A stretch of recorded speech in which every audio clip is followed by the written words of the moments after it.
I'm Margaret Murphy.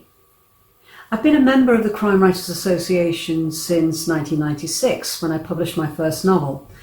I was on the committee for the Crime Writers Association for 5 years and was chair of the association between 2009 and 2010.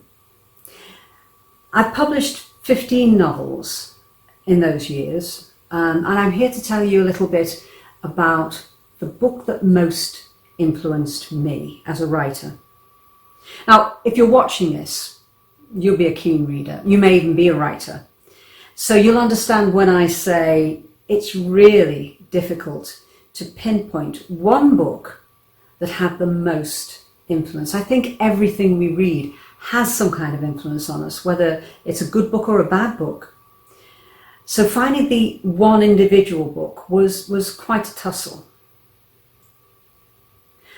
I was an avid reader as a child, and I was brought up in the 60s, so, it was a lot of The Famous Five and The Secret Seven and that kind of adventure novel. But I don't really remember those. The books that I do remember are the ones that I filched from my parents' nightstands, the kind of crime novels that they enjoyed, and they were quite keen readers of crime and thrillers. So they were quite eclectic at the same time. So it was anything from Agatha Christie to Alistair MacLean, or G.K. Chesterton to Ed McBain. Very, very different styles, very different sorts of novels. They also used to get collected versions from the Reader's Digest. I don't know if you remember those. Some of the older people might, who are listening to this. And I do remember one novel in particular. It was an abridged version, so all the difficult bits have been taken out, but it was Jane Eyre. It's a mystery, clearly, very gothic one too, and that is the one novel that has stayed with me all these years, to the extent that the novel that I used to read has fallen apart and I've had to buy a new version. But I always return to Jane Eyre at least once a year and read it.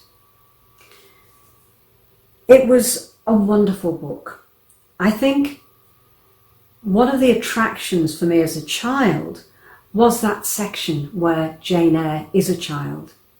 She seemed to speak directly to me, and those anxieties and the confusion and the difficulty I had in understanding the world was seen and almost explained through Jane Eyre's eyes. And the older Miss Eyre, her morality and her integrity and her compassion were all things that I admired and aspired to as a young girl. The most important thing about it is Jane Eyre, and more importantly, Charlotte Bronte, the writer, made me want to write. But did it influence me beyond that? Well, I don't know that authors are always the best judge of that. But I do know that, probably about my 7th novel, a reviewer said in their review of that novel that there is often a very strong Gothic theme in Margaret Murphy's work. And I had never really thought about it in that way before. But looking back, they were right. And just for fun, for the next novel, I decided to go all out. And I actually wrote an opening scene which was set in a deconsecrated church, light pouring in through the stained glass window and pooling on the stone floor, and side by side, 2 men lie silently bleeding. That was fun to write. My very first novel, which was published in 96 but completed in 1995, has just been re-released under a new title.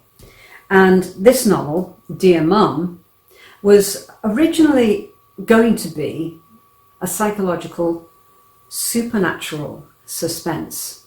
I remember my agent at the time asking me about it, and she was quite adamant. No, she said, this is not a supernatural novel. This is crime fiction. When I looked at the novel from the point of view of crime fiction, so many things made sense and had greater depth as a result of treating them from that perspective. Now, I should say that it was supposedly a haunting on the internet. So that haunting on the internet became a stalking on the internet. Bear in mind that this was 1995 as I was writing it, and the internet was only about 2 years old. The years before that, it was actually launched in '89 for academics, and it was really used by the academics until the public launch 2 years before I completed this novel. So it could be that Dear Mum is the first novel which deals with stalking on the internet. 10 years on, after writing 5 forensic thrillers under 2 different pseudonyms, I returned to the more gothic psychological novels of my earlier writing and to my own name with Before He Kills Again. And this novel is set in Liverpool, and it has some deliciously gothic tropes. There's fog in the city, the foghorns lowing like cattle on the Mersey, dripping caverns which are ablaze with candlelight, and a creeping predator who prowls the streets of Liverpool looking for vulnerable women. Is the hero of this book like Jane Eyre? Well, Cassie Rowan is a detective. Physically, she's nothing like Jane Eyre. She's tall and athletic, and she certainly isn't afraid to face down the nastiest of criminals. But she has great compassion. And I was always struck with Jane Eyre by the compassion that she had for Mr. Rochester's young ward. She refused to judge the child.